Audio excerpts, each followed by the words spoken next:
আসসালামু আলাইকুম এভরিওয়ান, কেমন আছেন সবাই? আশা করি সবাই অনেক বেশি ভালো আছেন। আলহামদুলিল্লাহ আমিও অনেক ভালো আছি। সো রাইট নাও আছি বাংলা মোটরের ফ্লাইওভারে। সামনে দেখতে পাচ্ছেন টেসলাওয়ালা মামা এই ফ্লাইওভারের উপরে। আর রাতের বাজে এখন 9টা 30। আমি এশারের নামাজ পড়ে বাসা থেকে বের হয়েছিলাম রাইড শেয়ার করার উদ্দেশ্যে 9টার পরই আর কি।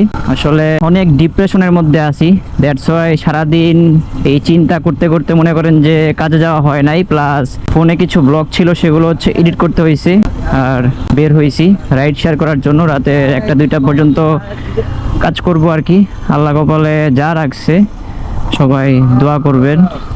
আবুল হোটেলের এখান থেকে একটা যাত্রী নিয়ে যাচ্ছে এখন আমি বসুন্ধরা প্রান্ত পথ। বাংলা মোটরের ফ্লাইওভার থেকে নেমেই হালকা পাতলা এরকম সিগনালে, তো বাংলা মোটরের সিগনালে প্রায় 5-7 মিনিটের মতো বসেছিলাম, তারপর সিগন্যালটা ছাড়লো। এখন আসি হচ্ছে বসুন্ধরার এই যে ফুল চত্বরে। এখানে life is nothing without struggle. যেহেতু আজকে বন্ধের দিন, শনিবার, দেখি কত টাকা ইনকাম করতে পারি। রাতের তো বললাম 1টা 2টা পর্যন্ত রাইড শেয়ার করব, মানে রাস্তায় থাকবো আর কি। বাকিটা আল্লাহ ভরসা, সবাই দোয়া করবেন। সামনে হচ্ছে প্রান্তপথ, সিগন্যালও দিয়ে দিছে। ভাই এখানে নামবেন না? ভাই আপনি তো মসজিদ বলেন নাই, আপনি তো বলছেন প্রান্তপথ। আচ্ছা ঠিক আছে।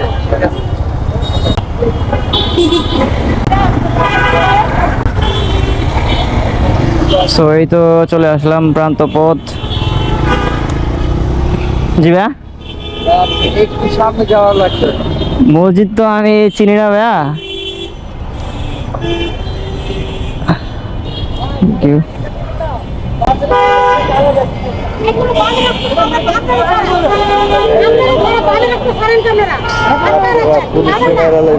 আল্লাহ, মহিলা যেমনে কথা বলতেছে ভাই। ঠিক আছে ভাই, ধন্যবাদ। আবুল হোটেলের মোড় থেকে 120 টাকায় আসলাম প্রান্তপথ মোড়। অ্যান্ড জীবনে একটা কথা মাথায় রাখতে হবে, কখনো হাল ছেড়ে দেওয়া যাবে না। আসলে বাস্তবতা বড়ই কঠিন, এটা আমরা সবাই জানি।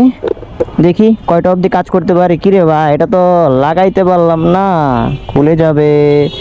আমার ক্র্যাশ গার্ডের মধ্যেই হচ্ছে এটা বেঁধে রাখি আমি। টাকাই এখন হারাইতে নিছিল ফার্স্ট ট্রিপ রাতের বেলায়। So that's it guys, thank you so much for watching this video. দেখা হচ্ছে পরবর্তী ভিডিওতে। আল্লাহ হাফেজ, আসসালামু আলাইকুম।